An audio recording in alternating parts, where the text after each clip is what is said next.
Now, for years on this very program, we've exposed the left-wing media bias, the mainstream media. And yesterday, NBC anchor Brian Williams revealed how he really feels about this country while he was chatting with his buddy, left-wing Hollywood liberal Father of the Year, Alec Baldwin, on his, I'm sure it's highly rated podcast. Listen to what he said. Although loud personalities with extreme views gobble up more airtime, television news is an industry that still rewards unbiased, thoughtful, and direct reporting. My work has been so cleansed, as I see it, and as I've tried, of political opinions over 27 years. How do you do it? Do you have political opinions? I sometimes don't know. I have the same disappointments in my patriotism. As a great man once said, I yield to no one. I love this country. I love the American idea. I have profound disappointments in my country. I feel we ought to be in space. I feel the dismantling of the manned space program. Why should we be in space? Because it meant so much to us. You mean just symbolically? No, technologically, there were more advances to be made there, you felt. You know, I sometimes think post-war America, post-Vietnam America has kind of become exhausted. I have another theory that the growth of self, all things self, has taken away our spirit of community, we can do this, cohesion, sacrifice, Americanness. Oh, let me see. This is the state-run media of, let's see, David Axelrod, Robert Gibbs, the propagandist. Then, of course, we have Ed Schultz. Let's rip Dick Cheney's heart out, stomp on it, and shove it back in him. And let's not forget, thrill up our leg, Chris Matthews.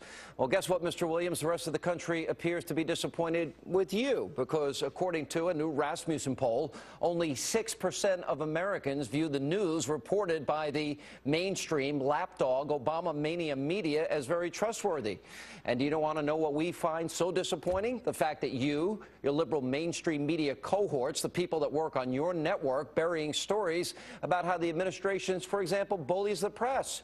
Now, according to a report in the New York Post, a veteran journalist, Jonathan Alter, a liberal, told the paper, quote, I had a young reporter asking tough, important questions of an Obama cabinet secretary. She was doing her job. They were trying to bully her. In an email, they called her the vilest of names, the B word, the C word, and other things that we can't mention on this program and put on the screen. And then the reporter complained and was told the matter would be, quote, investigated. They were hemming and hawing and said, we'll look into it. Nothing happened. Pretty unreal. Joining me now with reaction, former New Hampshire Governor John Sununu. You know, even Congress has a better approval rating than the media, John. Governor, how are you? Have you ever heard two more image preening, pretentious conversation coming from two people in the media than what you just heard there? I've cleansed myself. Talk about guys who are gone talking to the with a swell head. It proves that just because there's a pretty face and a smooth voice, there's not necessarily anything behind that in terms of thoughtful, real understanding of what's going on in this country today. You know, I was actually fairly impressed with Tom Brokaw the other day, a rare comment made by somebody in the media about Obama and his antics. But let me ask you, because Ann Romney mentioned in the interview with Chris Wallace the other day that she does blame the media. I'll be glad to blame the media. You were actively involved in that campaign.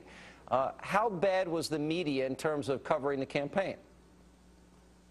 Well, look, the Republican Party started with a horrible mistake. They let Williams and Stephanopoulos and David Gregory moderate their primary debates.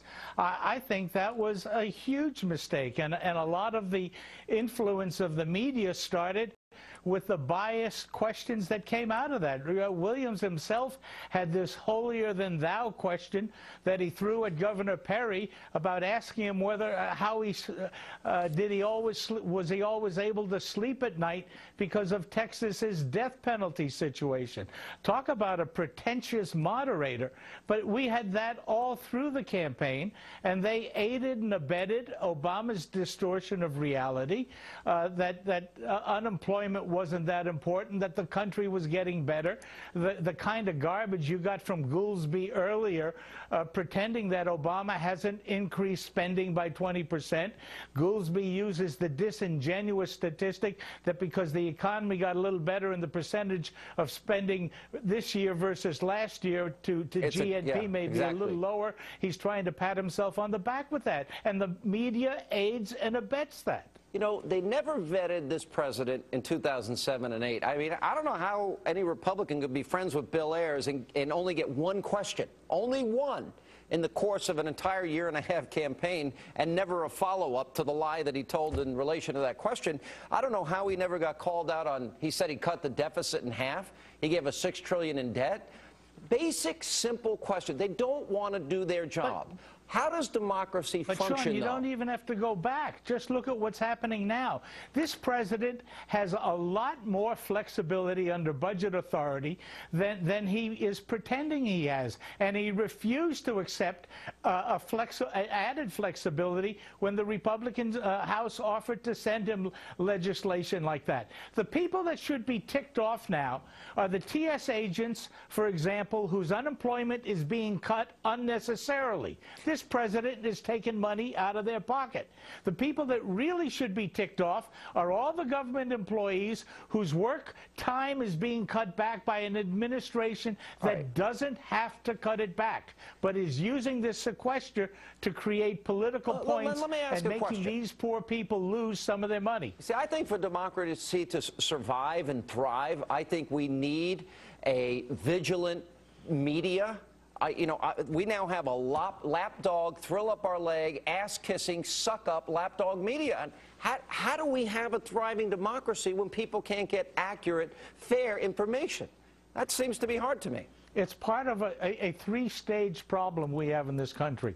K through 12, the kids are being taught by a lot of teachers who lean liberal and are feeding them an extremely liberal line. They go to college, and the academic community is all the way over to the left. And the press, I think 8 years ago, there was a poll, and 93% of the press admitted they voted Democratic. I bet it was even higher in the 2012 election. So those are the three problems in the country. We've got to figure out if those that care about the traditional way that this country was able to create the American dream.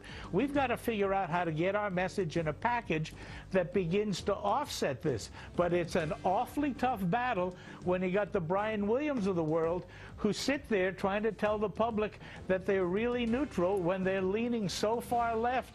This is coming from a guy who is in the middle of a network. He's been cleansed. That has been caught at least 3 times with major doctoring of videos, and has been caught not only with a bias but with a distortion. And this guy sits there pretending that things like that don't happen in his news program or his network. All right. John Sununu, Governor, good to see you. Thanks for being with us.